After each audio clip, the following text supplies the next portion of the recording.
क्योंकि हमारे लिए एक बालक उत्पन्न हुआ है, हमें एक पुत्र दिया गया है और प्रभुता उसके कांधे पर होगी और उसका नाम अद्भुत युक्ति करने वाला, पराक्रमी परमेश्वर, अनंत काल का पिता और शांति का राजकुमार रखा जाएगा। उसकी प्रभुता सर्वदा बढ़ती रहेगी और उसकी शांति का अंत ना होगा। इसलिए वो उसको दाऊद की राजगद्दी पर इस समय से लेकर सर्वदा के लिए न्याय और धर्म के द्वारा स्थिर किए और संभाले रहेगा। सेनाओं के यहोवा की धुन के द्वारा ये हो जाएगा। यशाया 9 अध्याय 6 और 7 पद। प्रिय मित्रों, उपहारों के इस मौसम में आपको मेरा सलाम। बड़े दिन का समय जैसे जैसे निकट आता है, वैसे ही तमाम चर्चेज में क्रिसमस ट्री जैसे कार्यक्रम आयोजित किए जाते हैं, जिसमें बच्चे बड़े सभी बड़े हर्ष और उल्लास के साथ हिस्सा लेते हैं और उसमें गिफ्ट्स या उपहार बांटे जाते हैं। मैं जब उपहारों के बारे में सोच रहा था तो मुझे ये लगा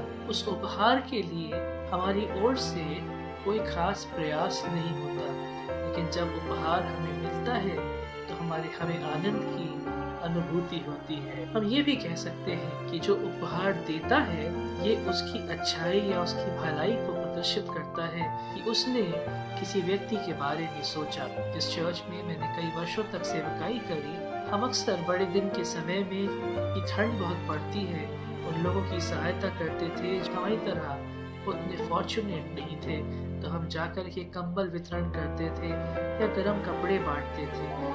कोई ये भी कह सकता है कि ये हमारे भलाई के कार्य थे, परंतु परमेश्वर ने मुझे और आपको एक ऐसा उपहार दिया जिसकी कोई कभी बराबरी कर ही नहीं सकता, और वो उपहार था उसके पुत्र का, जो हमारा उद्धारकर्ता और त्राणकर्ता है, जिसके आगमन से न सिर्फ हम जीवन पाते हैं लेकिन अनंत जीवन को प्राप्त करते हैं। और बाइबल कहती है कि हमने ऐसा कुछ नहीं किया कि हमें ये उपहार मिले।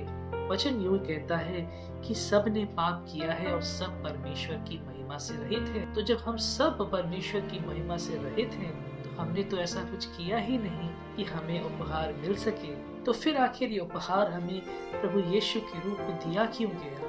ये इस बात को प्रमाणित करता है कि परमेश्वर कभी नहीं बदलता। वो कल भी आपसे प्रेम करता था, वो आज भी आपसे और मुझसे प्रेम करता है, और आने वाले कल में भी वो मुझसे और आपसे प्रेम करेगा। ये बताता है और दर्शाता है उसके उस अनुग्रह के लिए जो उसने हमारे जीवन पे किया।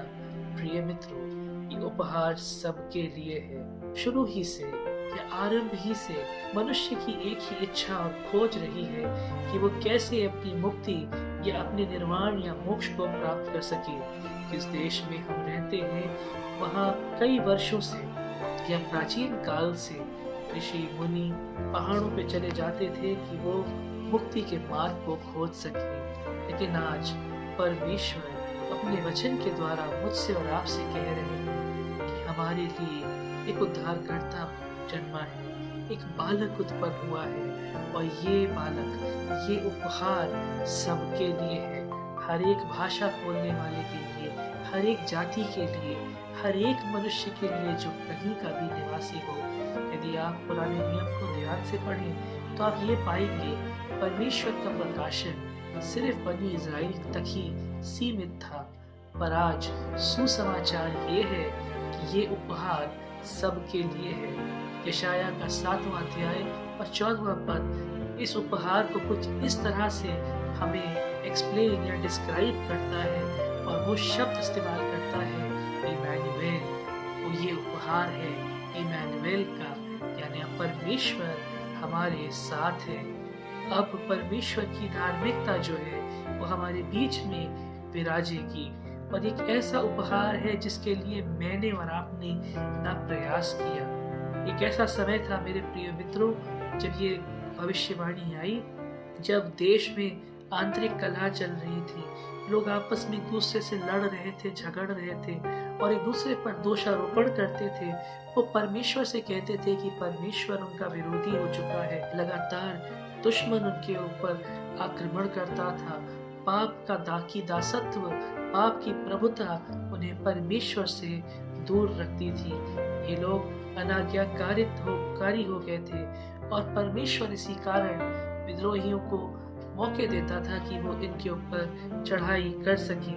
पर इन सब के बीच में परमेश्वर इनसे एक वाचा बांध रहा है, एक ऐसी वाचा, एक ऐसी प्रतिज्ञा कर रहा है जिसके ये ना लायक है, ना इन्होंने ऐसा कुछ किया है कि ये उपहार इन्हें मिल सके। और ऐसा ही उपहार और ऐसी ही वाचा आज प्रभु मुझसे और आपसे बांध रहे हैं। और ये एक ऐसा उपहार है जिसके पास सारा अधिकार है। ये अद्भुत युक्ति करने वाला है, ये पराक्रमी है, ये अनंत काल का पिता है, ये शांति का राजकुमार है और ये धार्मिकता से न्याय करने वाला है। यदि मैं छठे और सातवें पद को बहुत ही कम शब्दों में परिभाषित करूं तो ये संसार का मुक्तिदाता है। और पौलुस रोमियो के 10वें अध्याय के 13वें पद में कहते हैं, हर एक जो उसके नाम को पुकारेगा आज वो उद्धार पाएगा। प्रिय मित्रों, परमेश्वर ने अपना संपूर्ण और अपना सर्वोत्तम आपको दे दिया है। आज ये उपहार व्यक्तिगत है। यदि आप वापस लूका के 2 अध्याय में जाएं तो उन फरिश्तों ने एक व्यक्तिगत सुसमाचार उन गरणियों को सुनाया था और कहा था, मैं तुम्हारे लिए एक आनंद का सुसमाचार लाया हूँ। आप और मैं, you and I are important to God। हम परमेश्वर की योजना में महत्वपूर्ण और अभिन्न है। ये उपहार व्यक्तिगत है और इसे ग्रहण करना भी व्यक्तिगत चुनाव है। उन गणनियों ने तो इसे ग्रहण किया। आज प्रभु आपसे और मुझसे जब इस उपहार को प्रस्तुत करते हैं तो ये जानना चाहते हैं, क्या आप इस उपहार को अपने जीवन में ग्रहण करेंगे या नहीं। मेरी परमेश्वर से प्रार्थना है कि आप इस उपहार को अपने जीवन में ग्रहण करें और जीवन, जी हाँ, अनंत जीवन को स्वीकार करें। प्रभु इन वचनों के द्वारा आपको आशीषित करें। आइए हम प्रार्थना करें। प्रभु परमेश्वर, आपसे विनती है कि आप अपने पवित्र आत्मा द्वारा हमें बलवंत करें। यीशु के रूप में जो उपहार आपने हमें दिया है, उस उपहार को स्वीकार करते हुए हम मसीह के विश्वास में बढ़ते जाएं। मसीह का विश्वास हमारे दिलों में वास करे। हमारी प्रार्थना है कि हम आपके प्रेम में जड़ पकड़ें और उसमें स्थापित होकर प्रभु पवित्र लोगों के साथ इस प्रेम को समझने की शक्ति को समझ सके कि ये प्रेम कितना व्यापक है, कितना लंबा है, कितना ऊंचा और कितना गहरा है, ताकि हम आपकी परिपूर्णता से परिपूर्ण हो सके। प्रभु आप हमारी सहायता करें, प्रभु यीशु के नाम से, आमीन।